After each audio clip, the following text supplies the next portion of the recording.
Okay, good morning everyone. This is Shivchandra.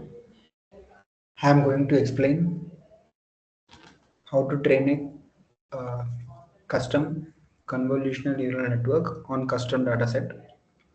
I will walk you through the code and I'll show the results of the training.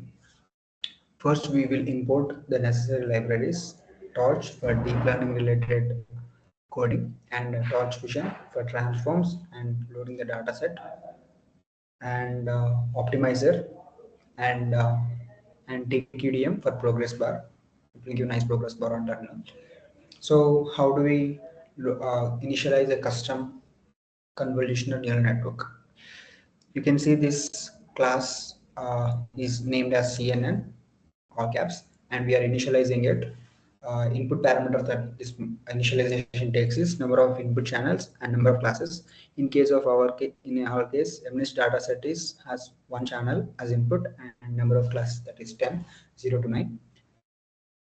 And there are two convolutional blocks and two pooling layer after each convolution and one FC layer after flattening the output dimension. You can see in first convolution block we have input channels as 1 and output channels as 82, kernel size used as 3, stride 1, padding 1, which makes the dimensions same, only changes the number of channels. When we apply max pool as kernel size 2 and stride 2, the height and width will be reduced by 2, reduced in half, and second convolutional block keeps the height and width same and increases the number of channels.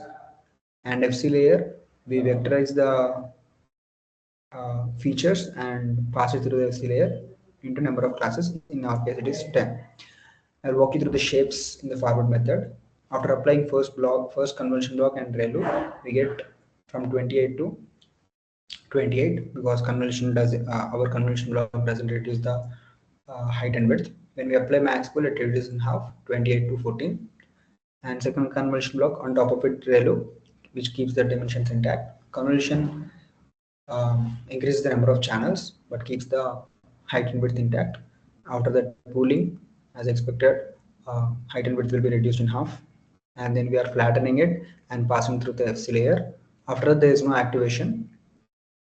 Then after we initialize the device, if in our case there is CUDA available, we'll initialize it to CUDA or else it is CPU. These are the hyperparameters. In our dataset, input channels are 1, number of classes 10, learning rate 3, -4. If you know Anish Karapati, he said 3, -4 works best, so we are using it.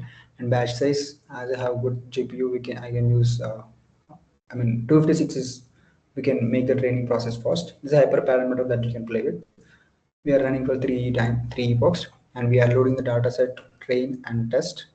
If you don't have the dataset, it will download it for you. And we are passing it through the data loader.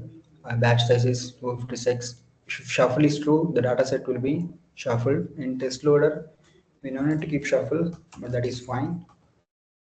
It works for both the cases. Then we are initializing the model input channels as 1, number of class 10, and we are moving it to the GPU if it is available. If not, it will be staying in CPU itself. For classification, we use cross entropy loss. This is how we initialize it. And Adam is a famous optimizer. We'll use this for now. Learning rate is 3, -4. We have to pass parameters and learning rate. Basically, there are in training a network, there are two loops. One is outer loop, which is number of epoch loop, and inner loop, which is a batch loop or data loop, you can say. How this works is enumerate will give index and whatever the training in dataset has. It has data which is images, targets which are labels, and if we have GPU, we will first move them into the GPU, both images and labels, and we'll pass it through the model. We get the predictions as 10 and pass it through the cross entropy loss, and we back propagate through loss.backward. And before we back propagate, we will initialize all the gradients to 0, and in optimal step all the weights will be updated. This is how batch runs, and we are checking the accuracy. Given loader, we'll check the accuracy only on test loader. So yeah, model.eval, because if we have any patch normalization layers, model.eval make sense, but in our case there are no. But that's fine. That's how generally it is done with Torch.NOGRAD, because if we keep this, there will be no gradient computation. It makes code run faster. And we take output from the loader, test loader, access image via label, and we move to GPU, and we pass it through the model and get predictions out of it. We'll take the max and we'll compare it with the correct label, and we sum it up. And at the end, we'll sum it, divide it with the number of samples. That's how we get all the details. And eventually, we'll print accuracy on training dataset and accuracy on test dataset.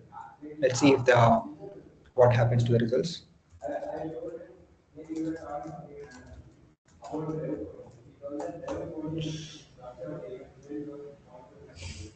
So this first epoch, you can see it runs pretty fast. In 4 seconds, the epoch first epoch is completed, and second epoch is now running. And yeah, let's see. The results on trained data set is 92.68. On test data set is 92.84. Let us change the number of epochs and see if it gets any better. Let's see it to 6. And also, let us see what happens. You can see its first epoch it is running, and second epoch.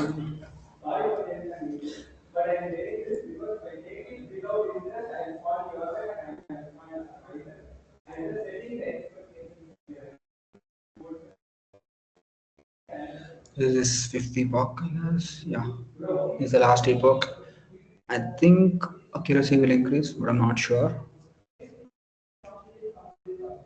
Yeah, it got increased. So yeah, that's it. Thank you guys.